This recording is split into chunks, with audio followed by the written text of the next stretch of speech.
Alright, our next resin mixture, we have the M58 and TH72. M58's rigid, kind of fragile for small pieces. It does offer anti-dusting properties for our articulation pieces. TH72's got flex to it, so if anything, I'm hoping to see that this is just going to boost the flex capabilities of M58. Bust this guy out.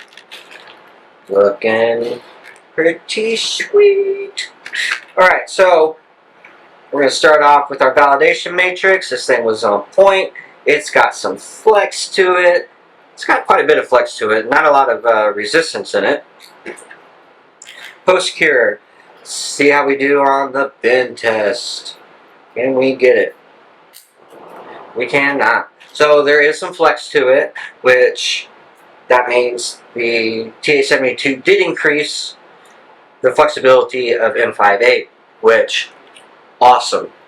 Alright, let's see if it does dust.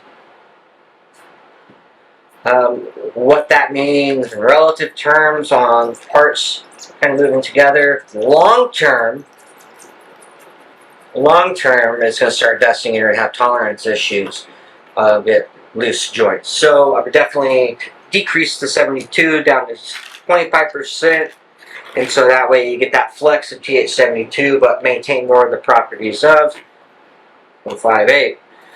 Okay, Style joint from Skyloop.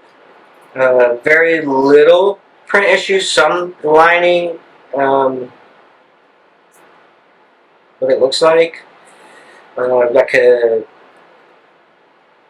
probably just increase the exposure, like a 1/10 of a second, really, just to help with layer bonding. So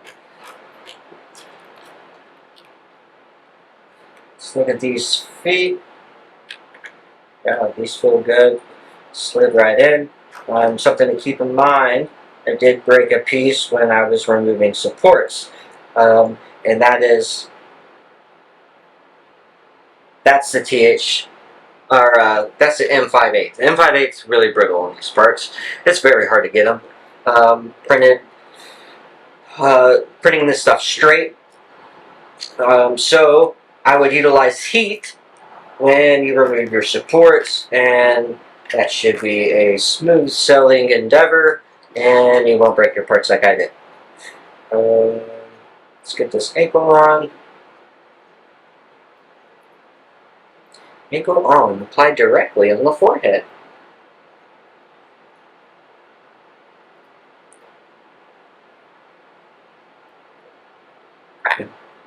So that's in there. Ooh, that's really tight. So that's good. It moves. Doesn't feel like there's a lot of resistance. As far as the joint itself, I'm not worried about the joint being compromised in any way.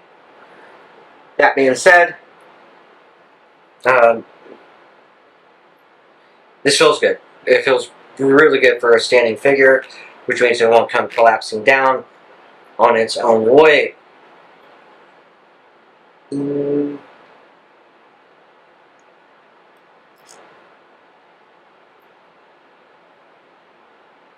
Yeah, no, I mean, this feels great.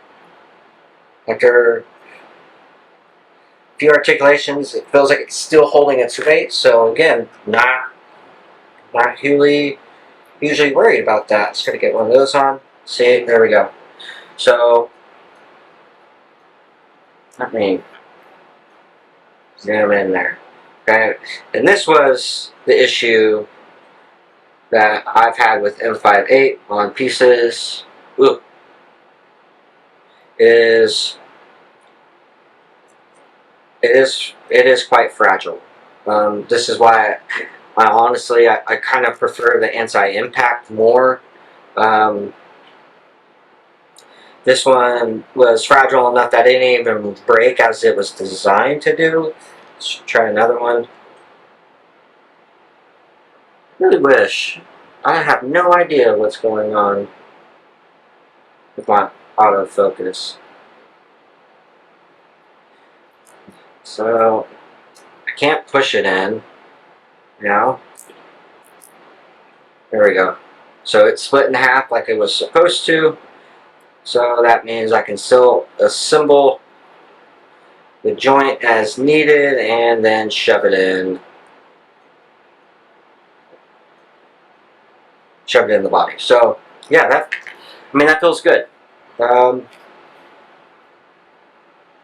Definitely not my favorite resin mixture. So I personally probably wouldn't use this resin mixture. Maybe not for this model. Maybe something just a little bit bigger. I'd probably use it for, say, like a Rancor or something along those lines. Yeah, I mean it looks pretty good. So yeah, definitely Rancor fingers here, Rancor vibes. So yeah, on to the next one.